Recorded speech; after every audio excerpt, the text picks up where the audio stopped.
Shalom saudara-saudaraku yang dikasihi oleh Tuhan.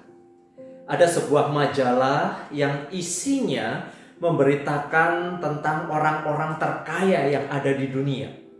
Setiap waktu posisi orang-orang kaya itu dapat berubah. Saudara-saudara, kalau saya tanya kepada Anda, apakah Anda kaya? Kaya menurut siapa dan ukurannya siapa? Anda mau membandingkan kekayaan Anda dengan siapa? Atau sebaliknya, Anda mengatakan saya miskin. Miskin menurut ukurannya siapa? Dengan siapa Anda membandingkan kemiskinan itu? Tahukah saudara, sesungguhnya Anda kaya? Mari kita akan membahasnya di dalam Inspiration Today.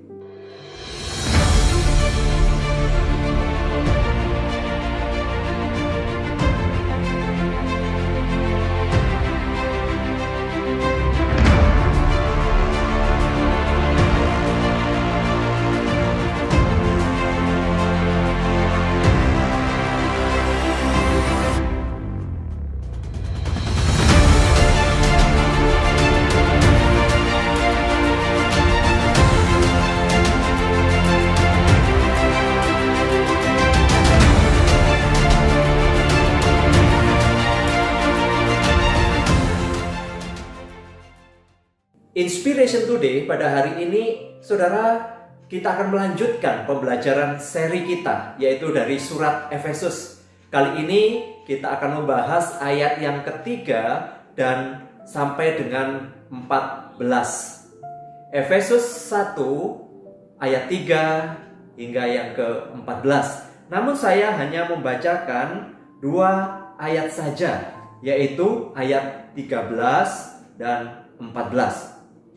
Di dalam Dia kamu juga, karena kamu telah mendengar firman kebenaran, yaitu Injil keselamatanmu, di dalam Dia kamu juga ketika kamu percaya dimeteraikan dengan Roh Kudus yang dijanjikannya itu. Dan Roh Kudus itu adalah jaminan bagian kita sampai kita memperoleh seluruhnya, yaitu penebusan yang menjadikan kita milik Allah untuk memuji kemuliaannya.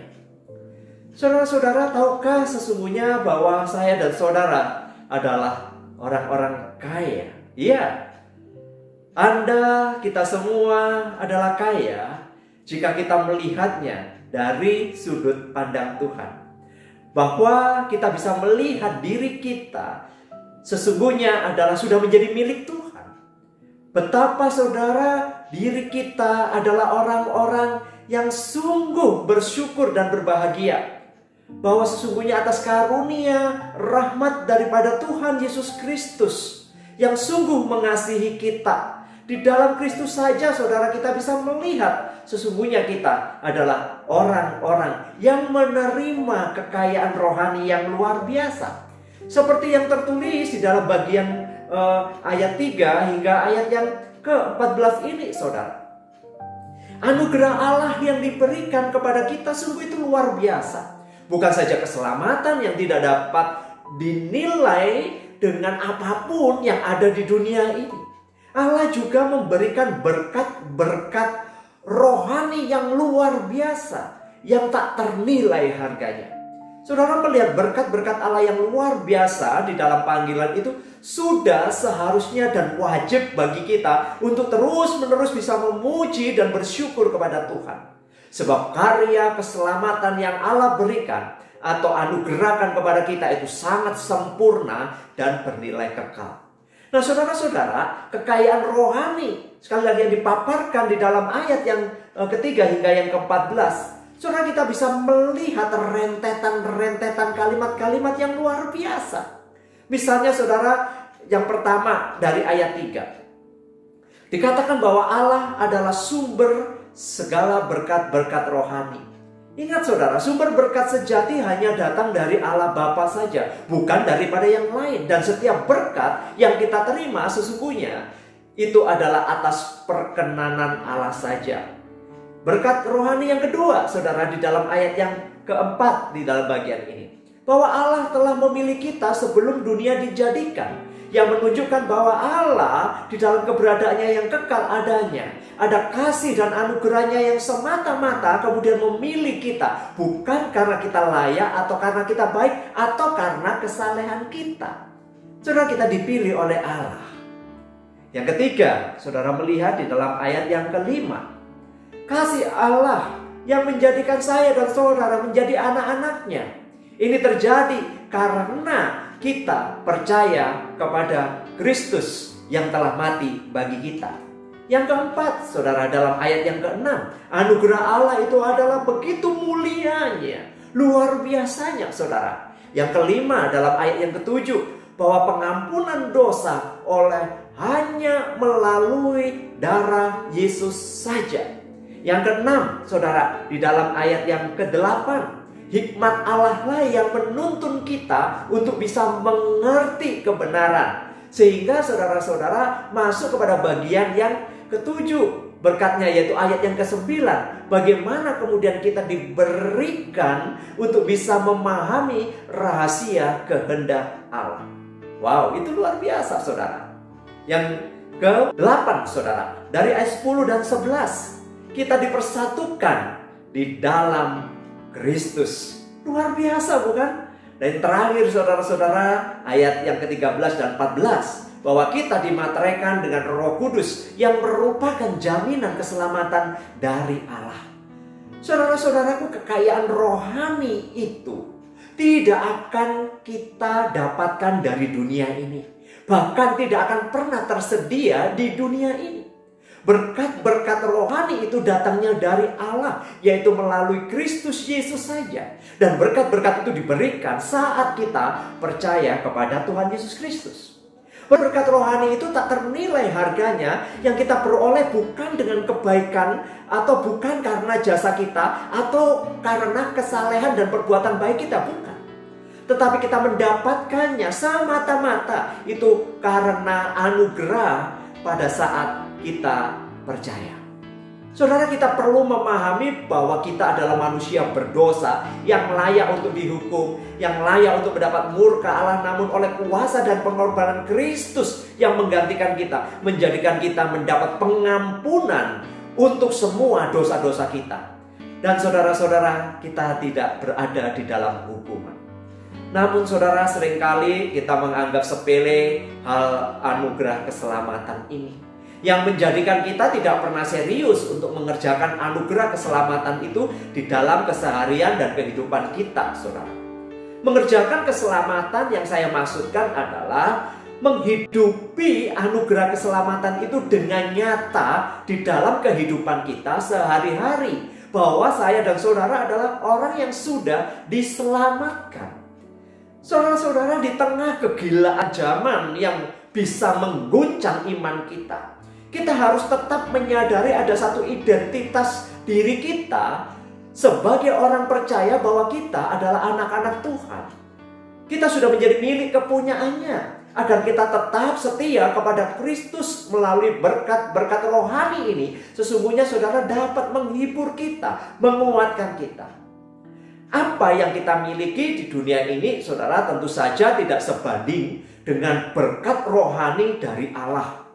Segala yang ada di dunia adalah sifatnya sementara, tidak kekal, bisa lenyap dan musnah. Namun saudara, tidak demikian dengan berkat rohani yang Allah berikan kepada kita. Itu nilainya kekal.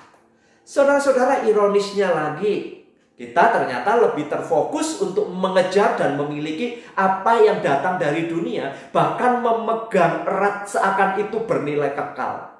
Saudara, kita harus sadar bahwa kita dapat, saudara, memahami bagian ini dengan benar saat ingat kembali bahwa kita datang dengan tidak membawa apa dan mati pun juga tidak membawa apa. Namun jangan salah mengerti, bukan berarti kekayaan ataupun harta dunia yang kita miliki saat ini nggak perlu. Bukan itu maksud saya. Kita perlu, saudara, untuk hal-hal itu. Namun yang saya ingin sampaikan adalah berkat rohani yang diberikan Allah dalam Kristus Yesus jauh lebih berharga dari apapun yang berasal dari dunia ini. Fokus kita haruslah tertuju kepada Allah dan kekekalan. Sementara apa yang kita miliki di dunia ini hanyalah sebagai satu pelengkap yang sifatnya sementara saja. Berkat-berkat rohani itu sesungguhnya dapat kita nikmati pada saat ini, saat kita percaya kepada Kristus. Berkat-berkat itu menjadikan saya dan saudara memiliki yang namanya damai sejahtera di dalam kehidupan. Sebab Allah selalu hadir di dalam kehidupan kita. Nah saudara, kekayaan rohani itu juga menjadikan kita dapat menikmati kehidupan dengan rasa cukup. Sebab Kristus melebihi dari apapun. Kristus itu sudah lebih daripada cukup, saudara. Berkat-berkat rohani itu juga menjadikan kita dapat menaikkan syukur kepada Tuhan, memberikan penghiburan, serta menjadikan kita lebih tenang di dalam menghadapi setiap pergumulan dan tantangan zaman. Saudara, Tuhan Yesus pernah berfirman, "Carilah dahulu kerajaan Allah dan kebenarannya, maka semuanya itu akan ditambahkan kepadamu." Matius 6 ayat 33. Jangan terjebak untuk menggapai yang fana, sebab itu akan mendatangkan kekecewaan. Namun peganglah yang bernilai kekal, sebab itulah yang akan mendatangkan ketenangan, saudara. Nah, biarlah saudara melalui bagian Efesus ayat yang ketiga sampai dengan 14 ini, saudara semakin diteguhkan sebagai milik kepunyaan Allah. Di dalam ayat yang pertama dan kedua kita sudah membahas berkenaan dengan status kita untuk bisa hidup kudus di hadapan Tuhan. Dan di dalam perjalanan hidup ini, saudara, tidak mudah. Namun oleh karena kasih karunia Allah yang menyertai kita, dan kemudian ada jaminan yang Allah berikan, itulah yang membuat diri kita menjadi tenang. Mari kita berdoa. Tuhan Yesus, terima kasih. Sesungguhnya kami kaya di dalam Engkau. Kekayaan rohani yang luar biasa yang kami miliki bukan kami dapatkan dari dunia ini, karena di dunia ini tidak akan pernah ada. Namun kami memperolehnya dua anugerah, yaitu yang Kau berikan kepada kami saat Engkau memanggil kami, dan kami boleh percaya kepada kasih karunia-Mu. Tolong pimpin langkah kami supaya kami terus mengasihi Engkau, dan kami tetap setia sampai akhir hidup kami. Dalam nama Tuhan Yesus kami sudah berdoa. Amin. Sekali lagi, jikalau saudara diberkati, saudara bisa share. Dan saudara juga bisa subscribe apa yang ada di kolom bawah itu, saudara. Supaya saudara tidak ketinggalan ketika saya boleh membagikan berkat-berkat firman Tuhan. Kasih karunia damai sejahtera dari Allah Bapa, Tuhan Yesus Kristus, dan Roh Kudus menyertai kita semua. Amin.